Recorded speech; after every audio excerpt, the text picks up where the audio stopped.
It's 11:35. We start on time. I'm in Switzerland, so you know. Okay, I think the numbers are still increasing, but we start. Hello, everybody.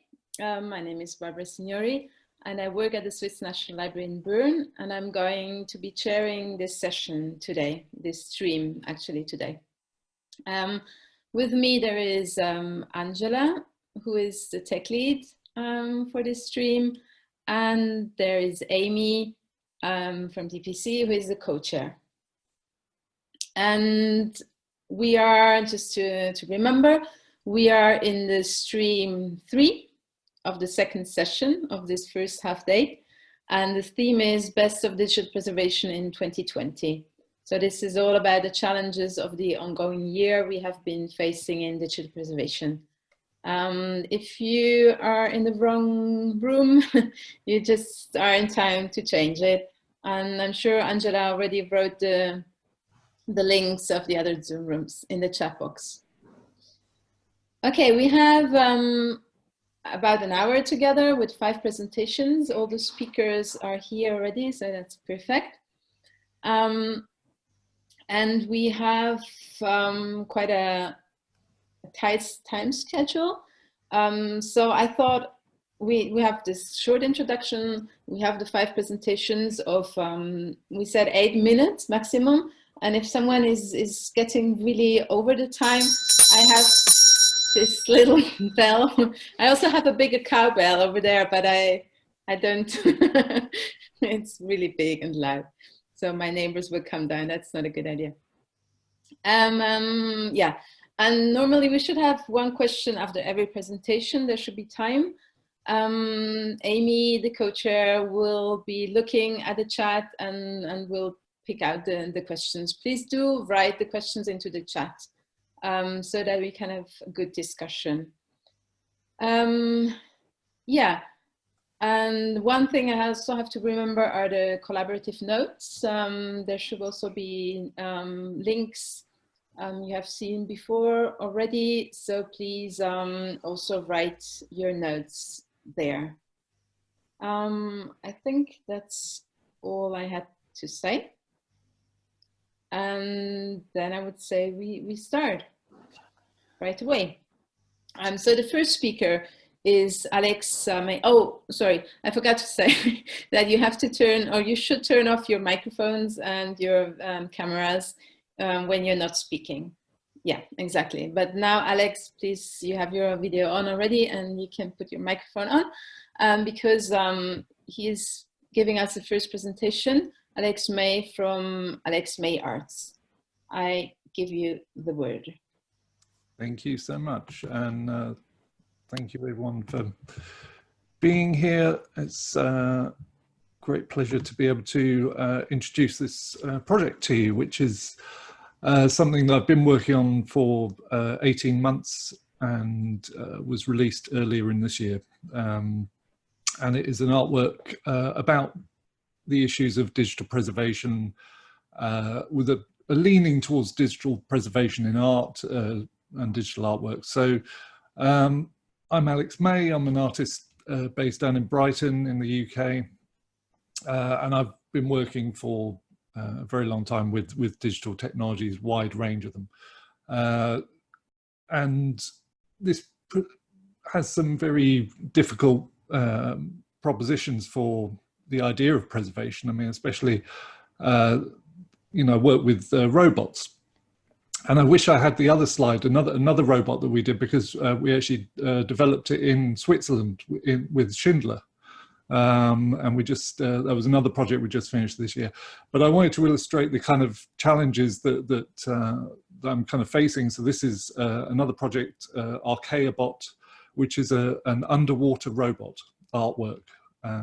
So not only have we got all the usual problems of keeping technology running and keeping the artworks running and keeping the digital sort of data flowing and understandable, it's also underwater. So we've also got water literally attacking the data. And this is kind of where I kind of came to the issue of digital preservation just by kind of necessity. I was developing all these different kinds of artworks and all these kind of different technologies, and they were becoming a issue to maintain. And I realized that there was this underlying kind of issue of trying to keep these things running. I mean, you know, you update your computer and suddenly the whole artwork stops working. And I was spending more and more time maintaining and less time on actually making art, which isn't really, for an artist, isn't a very sort of good situation to be in. So it sort of really became this kind of stream alongside my sort of practice of sort of discussing this and kind of raising the issue to other artists and arts organizations. I did a big talk in Bucharest in 2014, which was about digital preservation and kind of my thinking sort of back then. So it's really sort of been a major component of what I'm doing. I also started developing this open source visual programming system called Fujio, which is a platform for creating digital artworks, for experimentation, for creative practice without the need for writing code. But it had many principles of digital preservation sort of built in. So everything's very modular and it's all open source, everything's on GitHub. The idea being that things can be swapped in and out, and including software and hardware.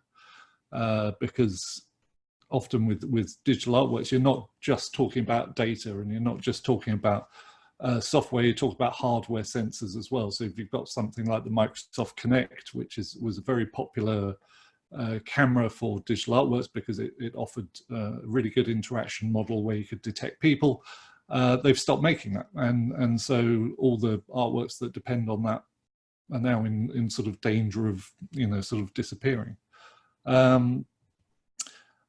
And it's not even a sort of fully accepted thing that we should save digital art. You know, some people sort of, this was from a big discussion I was having on Facebook just last week.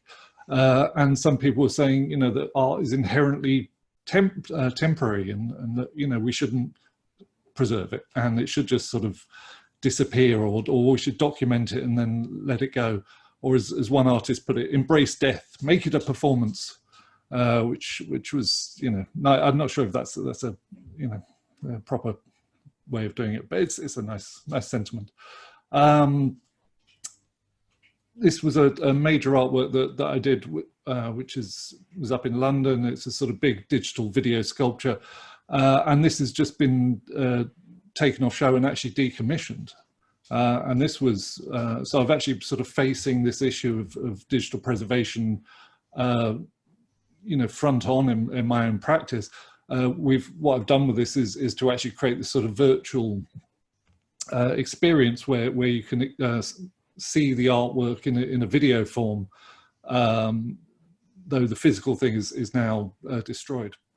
And that has lots of conversations that I haven't got time to go into here, but it's a sort of interesting process to go through on a sort of personal level.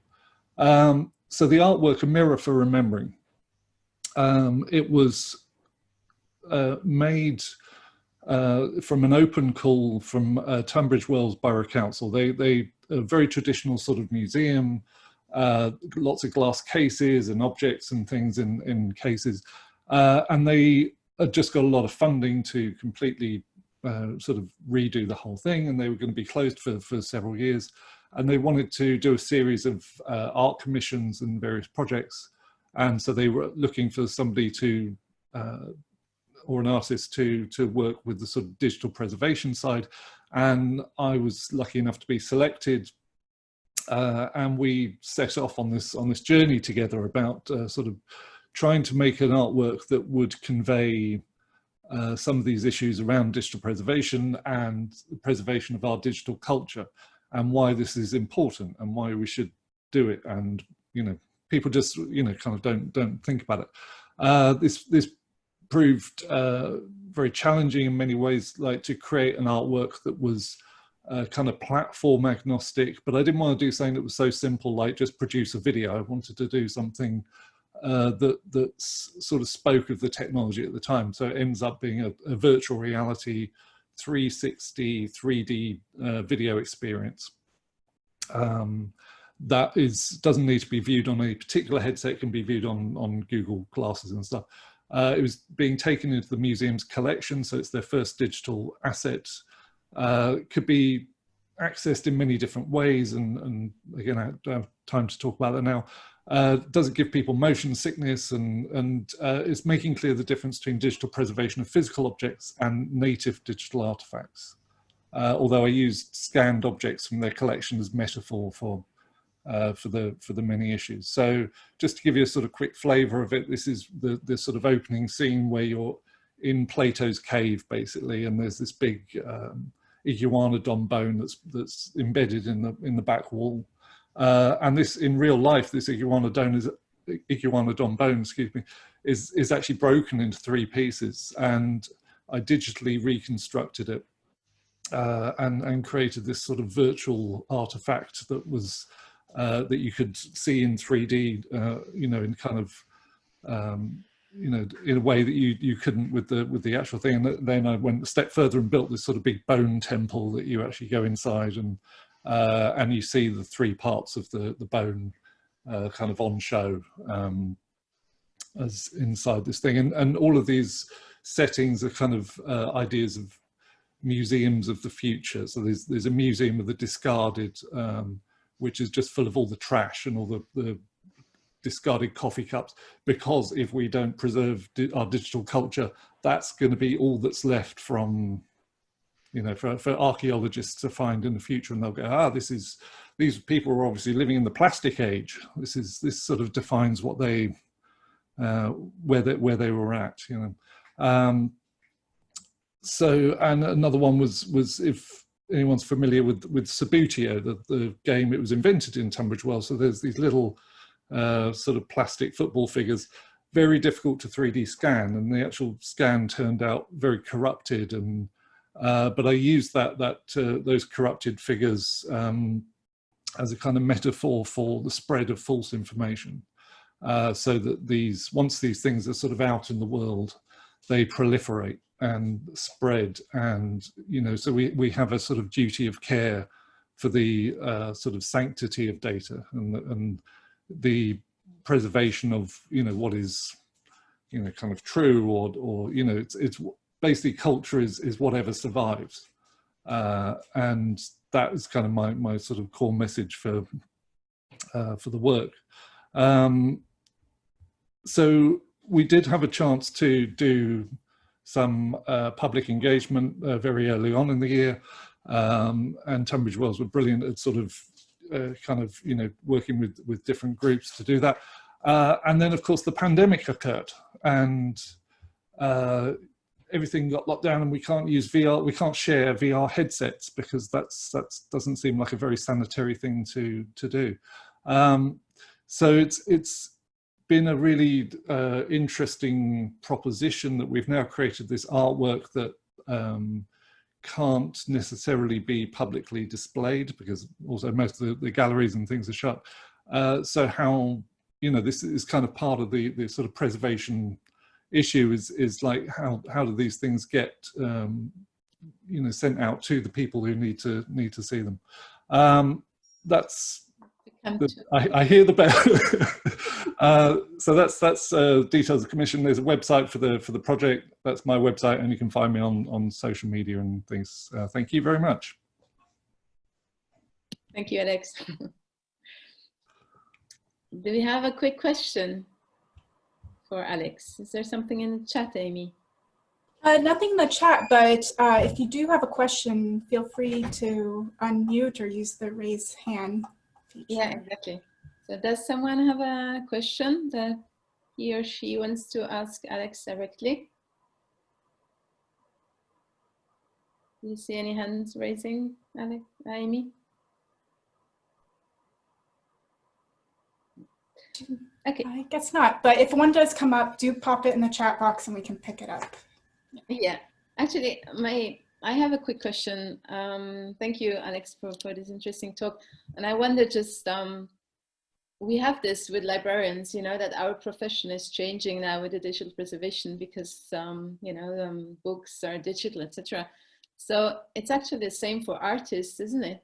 That, yeah, so it's completely different profession as well. And you have to have, so it's actually interesting that the artist has, like you say, the digital preservation already in mind when he creates a digital artifact. What very, very few artists do. And Yeah. this was the thing that really struck me was nobody talks about it. And nobody, you know, it's seen as the job of the conservator. And it's, but my kind of argument is, you know, we've got all these tools, we've got all this sort of open source, you know, amazing software tools, like the stuff I would have just dreamed of, you know, years ago.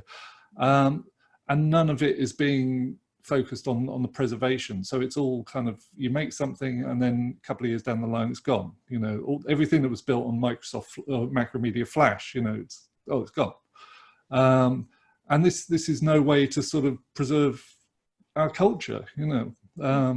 So this is this is where I sort of beat my fists and try and do all these talks and sort of raise the awareness that that, you know, we need, digital is so transient. And this is the difference. If I make something in stone, there's a good chance that it will have a life, you know.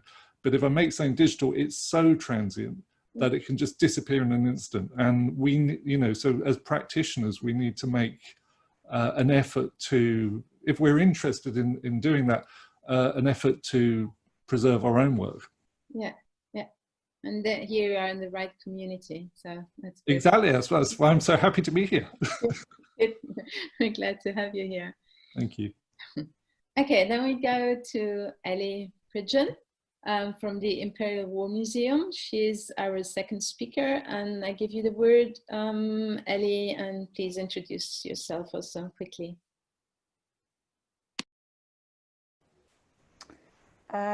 Hi, I hope everyone can hear me. I'm Ellie. I have been working at the Imperial War Museum as a consultant archivist for 3 years on the 1418 Now project that I'm going to talk about. Since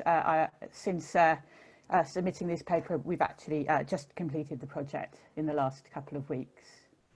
So I'm going to talk to you a little bit about what we've been doing in terms of digital preservation, and talk a little bit about the web recorder tool that we've been using as well. I hope everybody can see my screen okay. Right, so the 1418 Now project, I'll just give you a little bit of an overview of this to start off with. So 1418 Now was the UK's official arts programme for the First World War centenary, funded by the Department of Culture, Media and Sport, the National Lottery Heritage Fund, the Art Fund and other funders as well. And the website is still live, even though the project has finished, and you can view extensive material there. So inspired by the period 1914 to 1918, 1418 Now worked with arts and heritage partners across the UK to commission new pieces from 420 contemporary artists, musicians, etc. And there were 107 of these projects in total.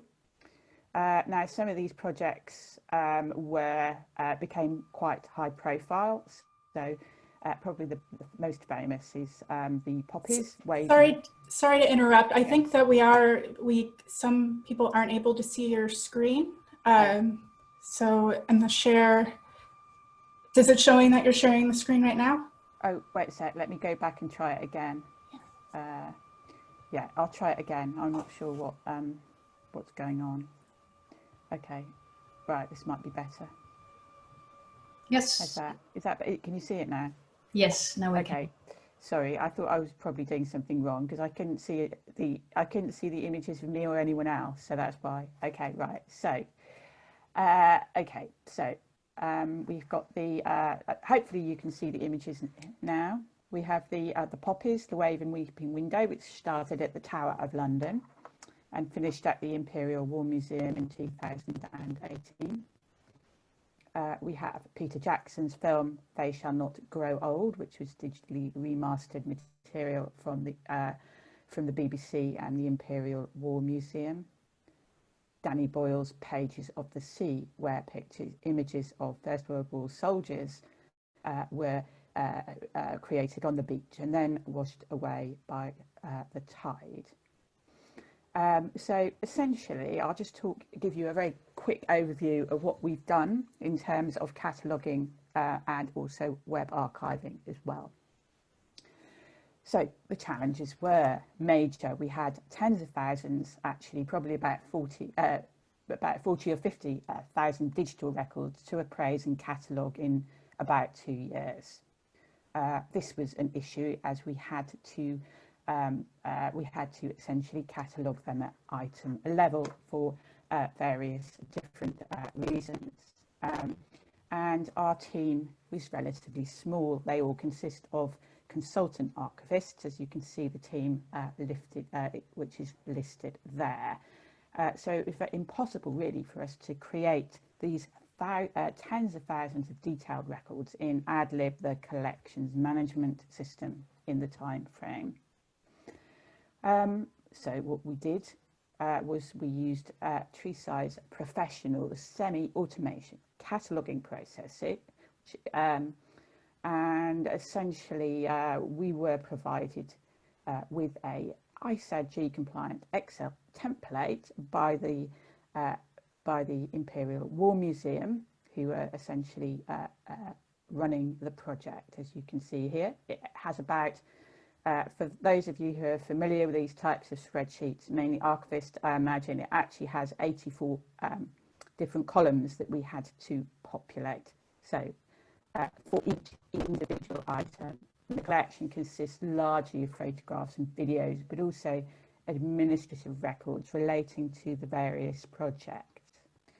For each project, of which there were over 100, the material was then exported into the AdLib, the database. You can see it here.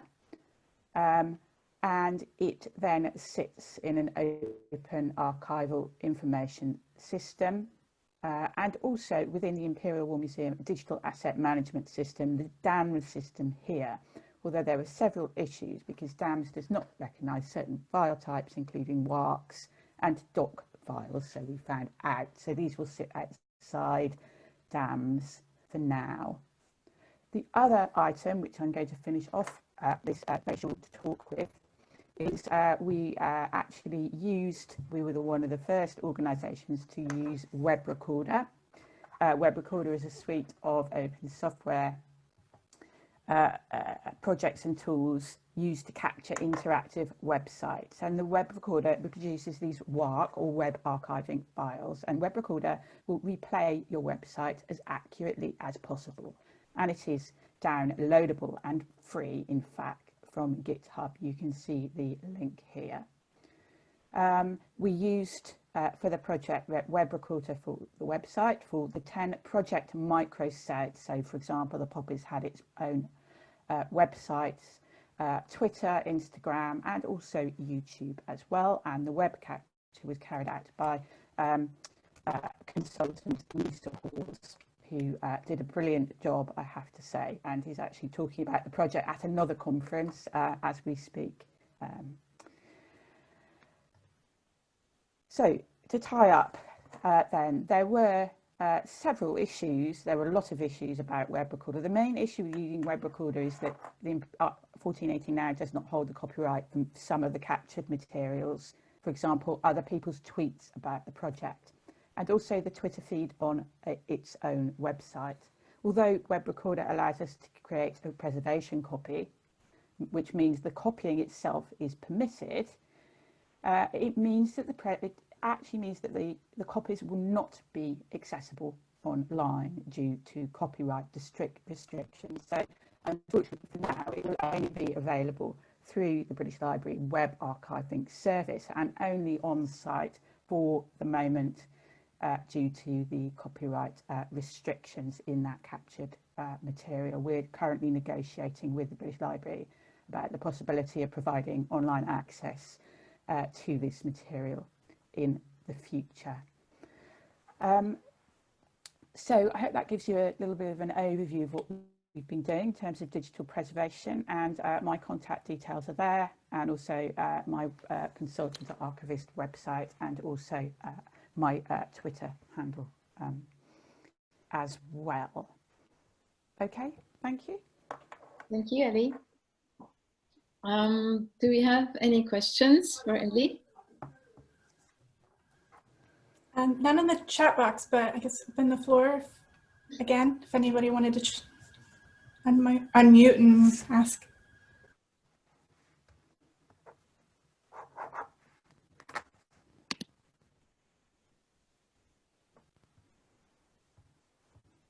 No, don't see anyone. Oh, we do have one. Have you integrated any automatic appraisal tool? So in terms of no, essentially, and the issue with this project is that we didn't actually know that we were going to have to do this. It was the government in about 2017. The government made the decision that it wanted the programme archived, and also records management undertaken for the project.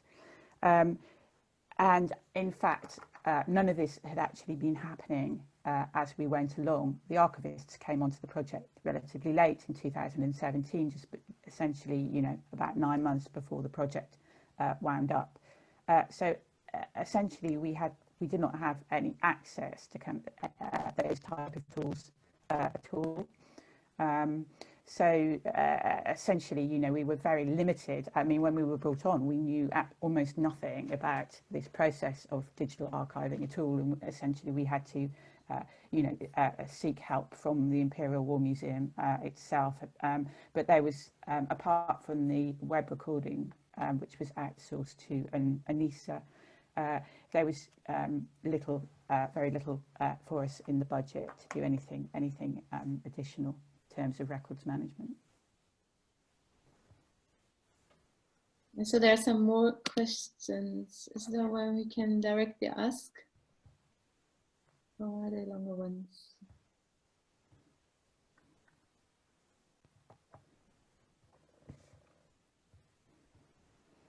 Well, maybe this one. Can the Twitter data be made available in an anonymous format? Do you know that? Which particular data? Sorry? Which data, sorry? Which data? Oh, Twitter. Oh, right. I see. Sorry, I hadn't read that properly. One of the projects we're here because we're here was a project commissioned by the artist Jeremy Deller, and essentially the project was focused around Twitter feed, essentially, of other people. So it kind of, you know, communal and community Twitter feeds, of which there are literally, you know, we're talking tens of thousands of people, probably more, tweeting about this project over just one day. So unfortunately, there's so much, and this is the issue with this project, it's so big and it's so huge, that is something which simply there was not time to do that. We couldn't make any decisions essentially about you know, looking at each individual Twitter. Mm-hmm. It would probably be fine if we had, you know, say 100 relevant tweets, for instance. We would probably have been able to do that, but it's just, you know, it's just too much data. Okay, thank you, Ellie. We go to the third presentation, which is from Achim Oswald, Dina Maria Zangerl and Martin Jordanilis from the Nestor Working Group on Personal Digital Archiving. And Achim is with us today. Give you the word. Yeah, I'd like to share the screen. Mm-hmm.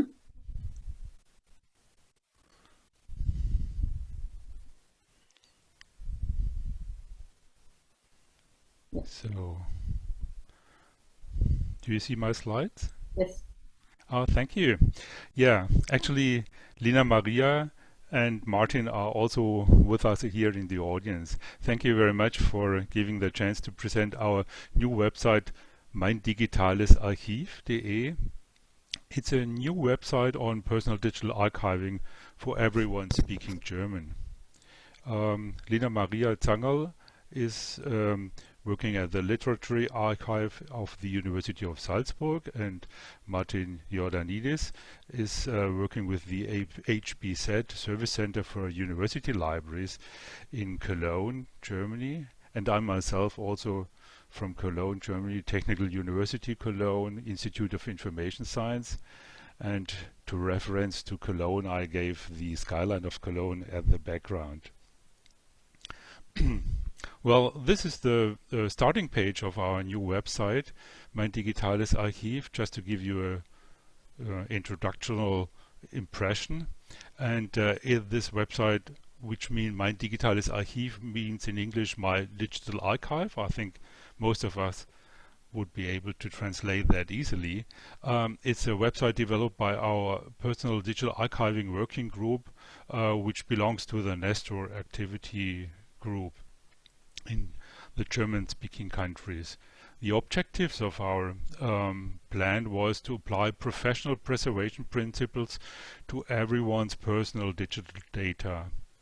And by doing that, we like to provide comprehensive and suitable information for daily use. And by the way, we like to raise public awareness for PDA in general. The consequences of this were providing recommendations, for example, for selection criteria, storage concepts, software action, and so on. And we also have to use German language to reach the public of our audience. The website has been launched in January 2020 this year. It is used or it's using WordPress as a platform. It's hosted by a commercial service provider. And the website development has been provided, financially supported, by Nestor, the network of expertise in long-term storage of digital resources in Germany, but also reaching out in the German-speaking countries around us. Who are we, the working group on personal digital archiving? It's a group of library and archive staff, as well as other information experts from Germany and Austria. We are working on the topic of personal digital archiving since 2016, and we are all supported by our individual employers and, as already mentioned, by Nestor. Who is the target group of our activity? It's first private individuals of every age, and de facto the general public. But most of us think about elder people doing some archiving activities, but we also target on young researchers in all disciplines, especially related to the topic of file management. And we are looking at libraries and archives as training centers in information competence and in providing digital awareness. By creating our website, we challenged the problem of simplification, because digital archives are quite different. So we did not really know where to start, because we had very many technical facts, say too many of them. And the result was the idea of dividing the access to the topic by creating personas, stories, and a section of information and tools. And by doing this, we had in mind different attitudes of users: newcomers, pragmatists, and fact-checkers. But everyone can switch between these different attitudes from time to time. So let's come back to the website, and I'd like to start a short a quick walkthrough through the website. If you'd like to go into detail, you have to use the website as anyway. Sorry, this was not the way it should work. Now it starts, yes. we leave the slider and you get an overview on the personas we created.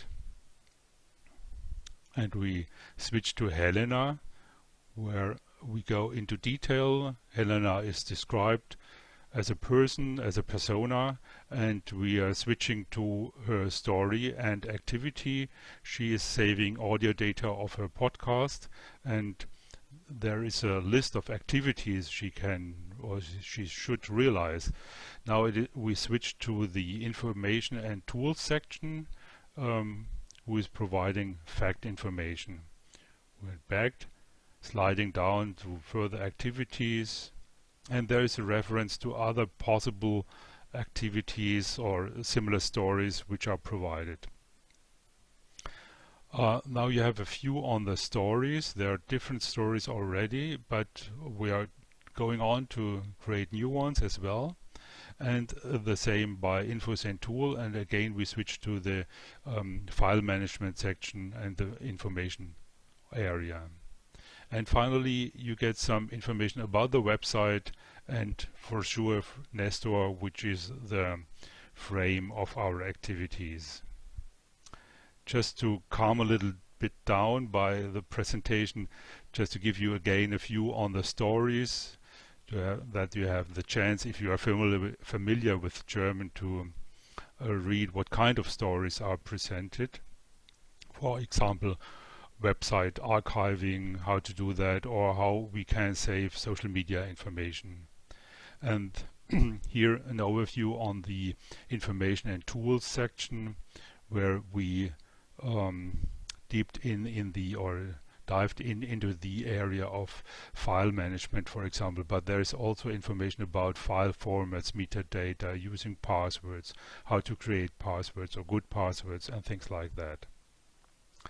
So this all is available also on mobile phones or mobile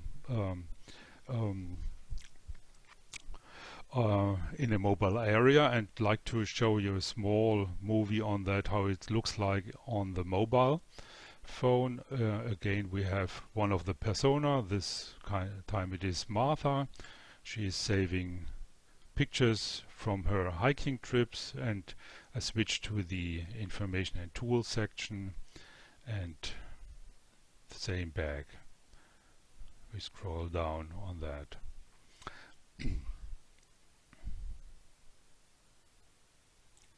So that's what we wanted to give you as starting information.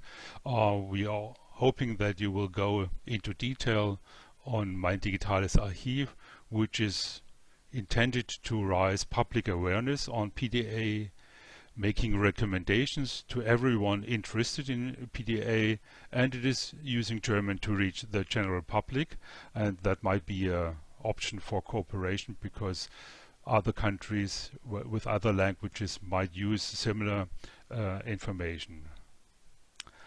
On behalf of Nestor Personal Digital Archiving Working Group, we will be happy to answer your questions. And that's again Lena Maria and Martin, who are in the audience. Thank you. Thank you, Achim. Thank you. Very nice work, looks nice. Looks simple and easy to use. Do you have any data already, how much it has been used or if it's used? Can you track that somehow? Yeah, there has been quite a heavy use in the beginning, and now it slowed a little bit down. Well, in a month we have about 500 access activities, about 350 go into detail. At the beginning it was much more. It was about 1,000, 1,500 access activities per month. Because well, it slowed a little bit down, we are trying to provide some kind of challenges on the website, which we distribute about over social networks and a mailing list and so on, just to enable people to start with digital archiving, just to go into detail on their own activities in a short time, for say for 20 minutes or half an hour or something like that. Mm-hmm. And I just saw in the chat, there's actually a question that I was, well, I didn't want to ask it, but I was wondering if that could be a future plan you have to offer also storage space, because now it's just recommendations, right, to help people, to guide people to doing their personal archiving. But could it be a next step to offer services as well?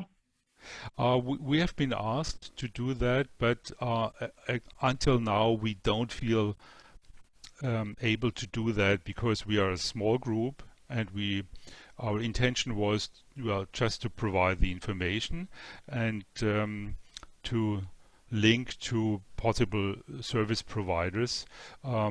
We do not intend to provide space for archiving activities. I think it depends on everyone which kind of space she or he likes to use. Yeah. Mm-hmm. Thank you. Is there another question, Amy, that you think you can? Yeah, there was one from Christina asking why WordPress and why not open source?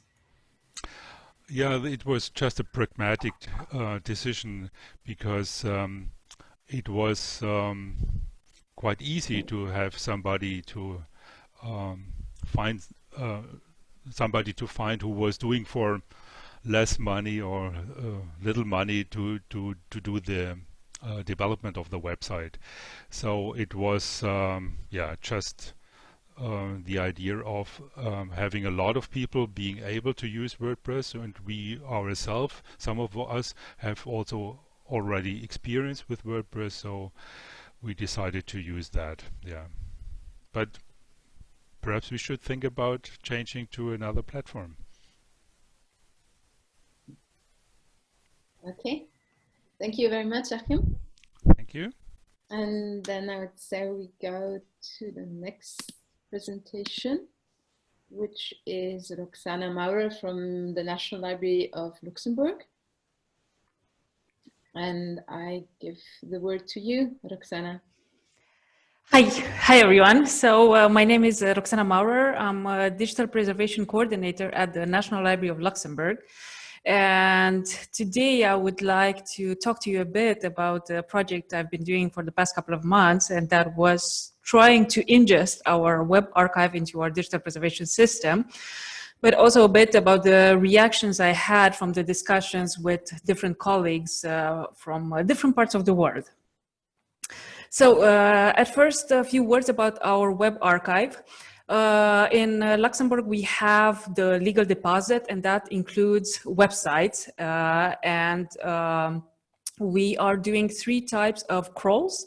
So we're doing everything that's in .lu. We're also doing thematic and event crawls. So for example, now with the pandemic, of course, we have quite a big collection of COVID-19 websites. But we're also doing for local or national elections and things like this.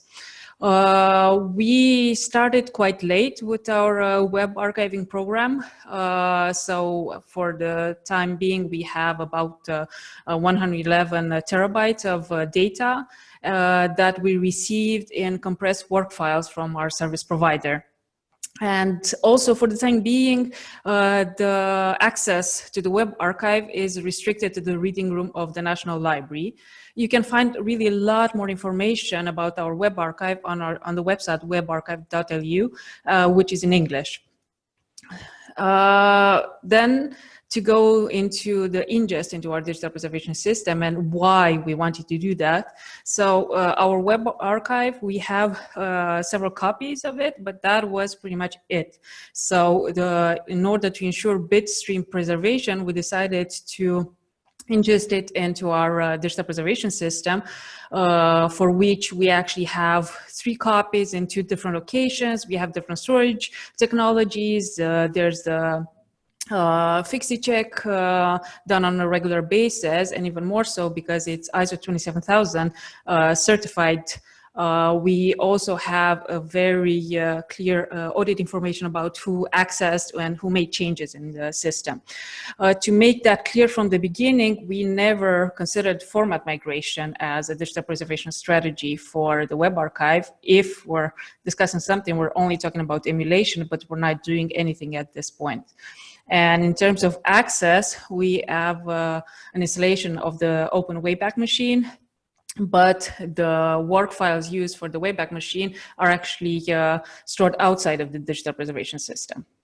And so when I started working on this project, my first question was, shall we use the compressed work files or shall we uncompress them at ingest time? Then, of course, there was a question of characterization of all the individual files within the works. And even more so because we're talking about big volumes, we had to look how can we optimize this so we don't spend the initial 3 years we saw that we needed when we did the first test. For that, I actually started discussing with colleagues on Twitter. I even wrote a blog post for the DPC, and we had a special meeting of the Web Archiving and Preservation Working Group.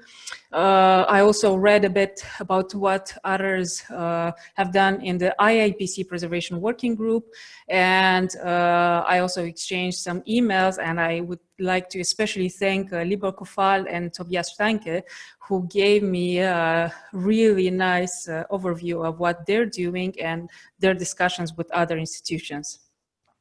And so in terms of feedback, when I was discussing with people, it was pretty much in two different categories. There were the institutions like ourselves who had a quite new web archive and they were just considering the long-term preservation of the web archive. And then you have the bigger institutions that have started years ago, and most of them, from what I've seen, have actually a separate infrastructure for ensuring bit preservation of the web archive. So they have a digital preservation system, but from most of the discussion I had, the web archive is not stored there. And everyone seems to think that emulation is the appropriate digital preservation strategy for web archives. And so the discussions was like, oh, we are really interested in how your project goes, and please let us know what you found, to why would you want to do this? But there, of course, there were these kind of reactions came from institutions that had a different infrastructure in place, which at the National Library of Luxembourg we don't have. So if it was possible to do in an easy way to ensure bitstream preservation, we might do it, but that's not the case. And having a digital preservation system that ensures that, we thought that was the way to do it. So I started with my first tries at the end of May during lockdown from home, because I had already ingested quite a few other Born Digital documents and everything was fine. Unfortunately, with the work files, nothing worked. So it took me 2.5 months to have my first successful ingest mid-August. And then about 2.5 weeks later, we found out that we had to stop all the ingest, and even worse, which almost made me cry, I had to delete everything that I had ingested, and I'm going to tell you in a moment why. So all the tests and all the changes in settings and things like this were because doing the characterization basically of the work of the files within the work needs a lot of temporary space and a lot of memory. And there we had to really do a lot of work to increase the limits and do more tests, increase the limits, do more tests. For us, it's not possible to switch off the characterization, but we decided clearly that that would be the way forward. And the reason I had to actually stop and in the end also delete everything is that the characterization metadata, technical metadata in our system is saved in a database and is also sent to a Solr search index. And just about 1 terabyte after about ingesting 1 terabyte of work files, it was pretty much the image you see here. So it was the blue line that went really up. It's from all the technical metadata, and with our colleagues estimating that they would reach the upper limit of the solar index with 1 more terabyte of data. So, and even though we have a sort of small web archive, we have still 80 terabytes of compressed files. So yeah, we had to really stop with that. And then of course there's all the optimization work too, because I actually had the system crash several times with different aspects going down. Like I said, this falls out of memories and things like this. So what are the next steps for us? We're waiting for the new version of our digital preservation system. So we're using Preservica, and in the new version, actually they stopped doing the default characterization of files within a work. Then I need to re-ingest all the work files that I did and continue with the rest. We need to still figure out what's the optimal way to send how many parallel workflows, what's the proper size of the submission packages, and so on. Because with having 2 to 3 broad crawls per year, plus additional event and thematic crawls, we cannot say that, we're gonna need years for ingesting everything. And if we need information within the work files, we already have an Elasticsearch where we index all the CDX files. And if we need more accurate information, because there we're talking just about MIME types, we are considering doing external characterization and maybe creating an external data platform, but we're not doing that at this point. And that was it from me. So if you have any comments, any questions, please go ahead. Thank you, Roxana. Do we have any questions for Roxana? Not at the moment, but do have, feel free to write in the chat box or unmute or raise your hand if one is just coming to your mind.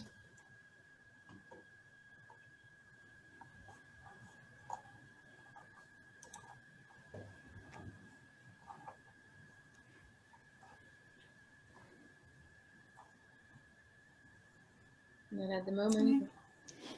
Can you say something, Roxana, about the access of the data of your web archive?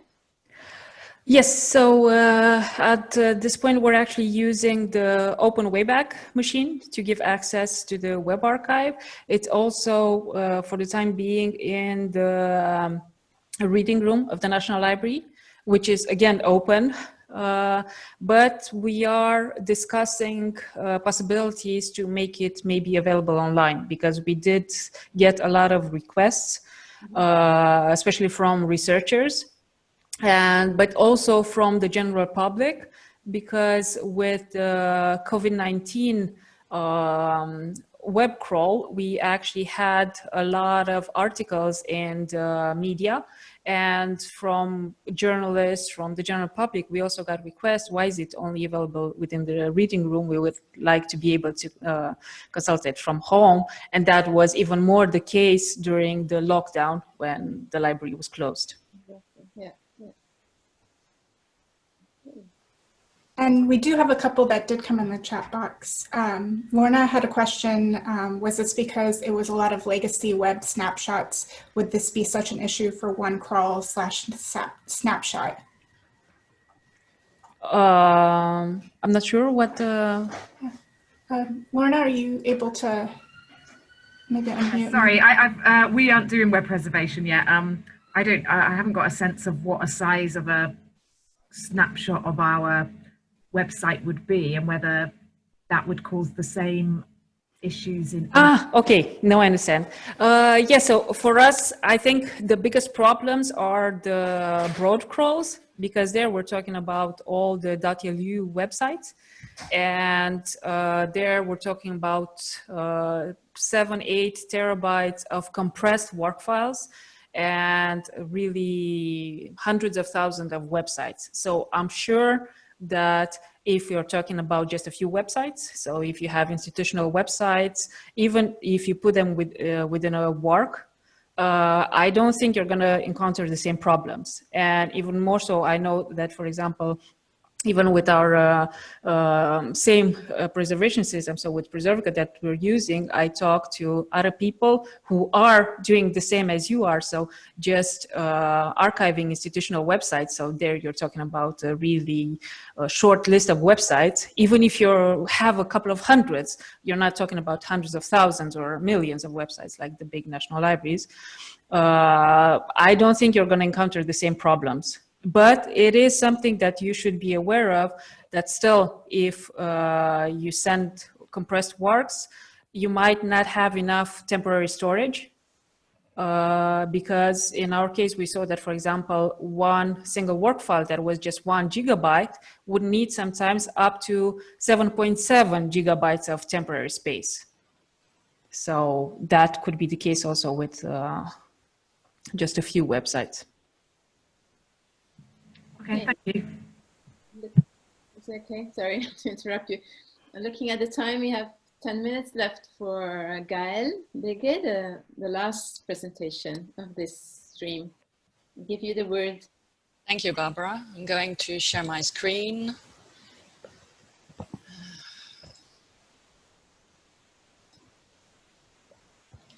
Right, and just trying to put that right. Okay, can you all see my screen? Is it okay?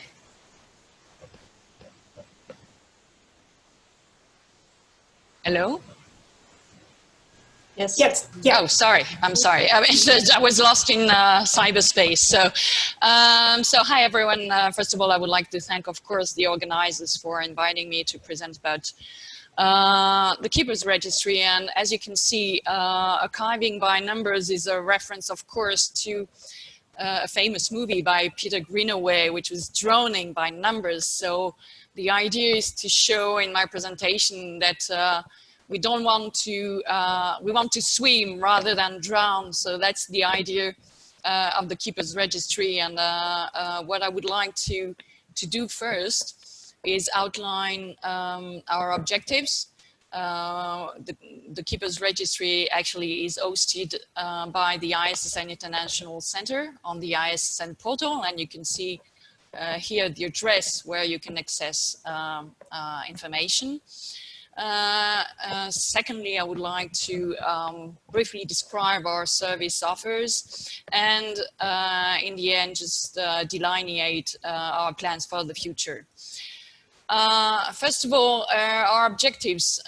If you know a bit about Keepers Registry, it's a service that was created a few years ago and was hosted by Edina at the University of Edinburgh.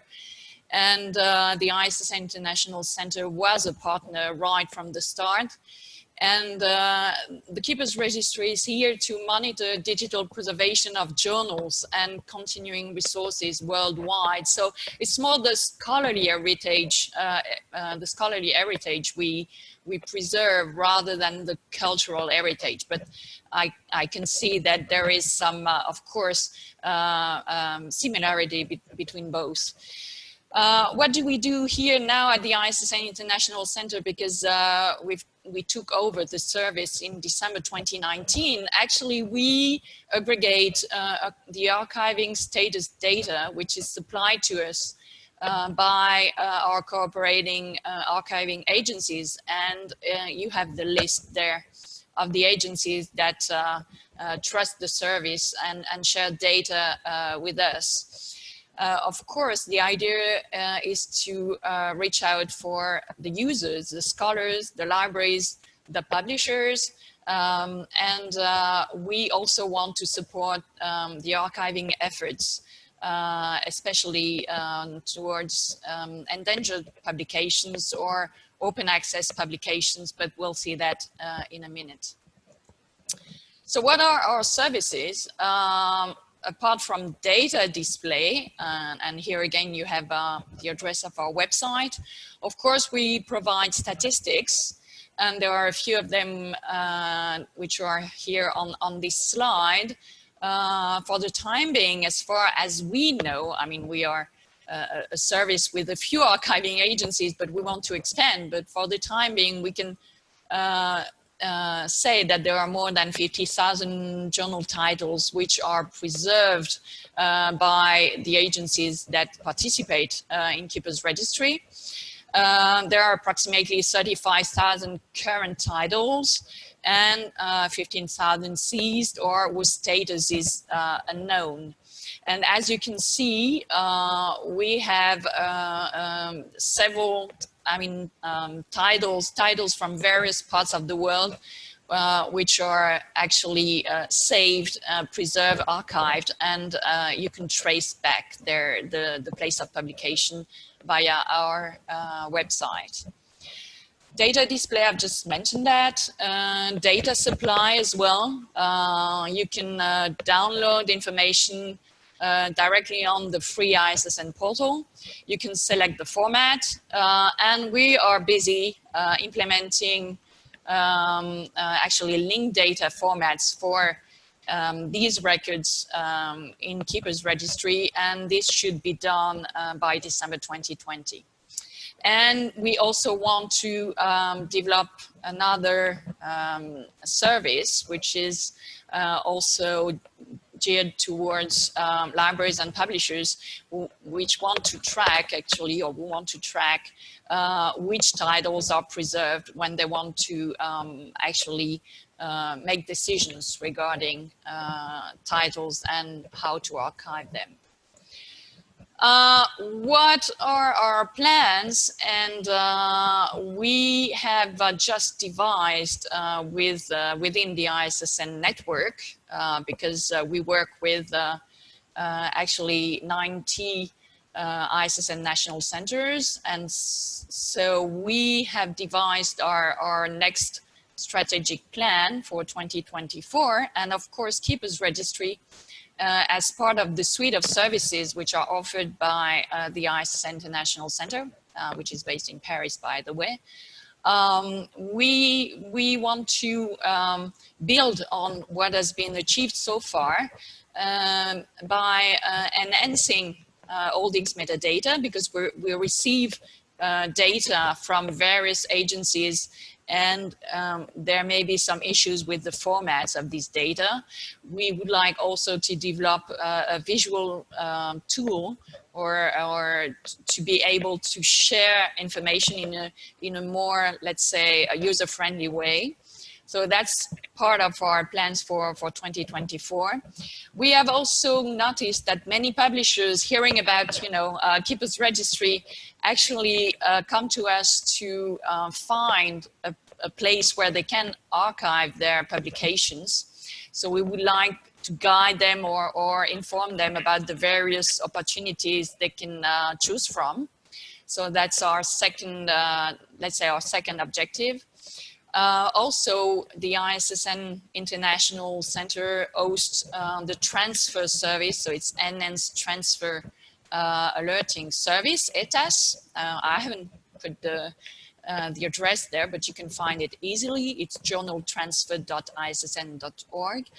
And actually, this service, for the time being, relies on statements of transfer compliant publishers who make statements about the titles which are transferred between, publishers. So, for example, the receiving publisher comes to us and makes a statement in the ISSN portal about the titles the publisher is going to publish in the near future. So they have also to inform the community about archiving arrangements. So the idea is to cross-check information between the transfer service and the Keeper's Registry and find whether there are lags or gaps between the two services.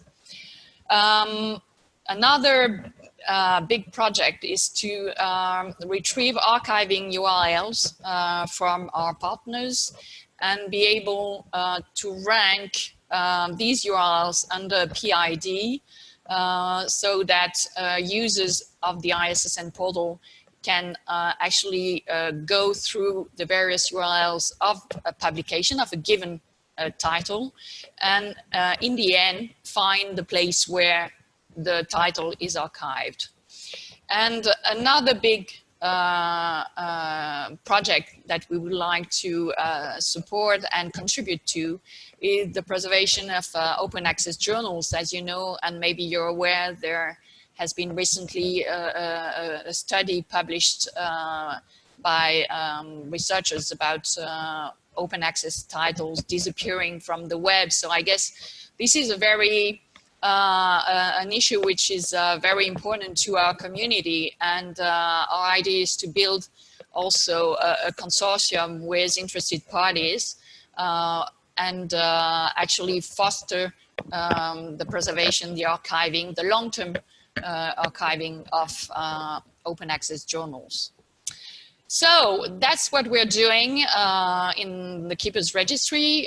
We learned to swim rather than drown. And I thank you for your attention. As you can see, I was lucky enough to get a medal for the Keepers Registry and what we're doing all together. Thanks a lot. Thank you, Gail. Thank you very much. I think there's a question, Amy, isn't there? So Yep, it's like Mickey had a question for Keepers. Will the open and free available API to allow querying into ISSN lists for archival status come back? It was available in the EDINA version and was very valuable resource for the digital preservation community.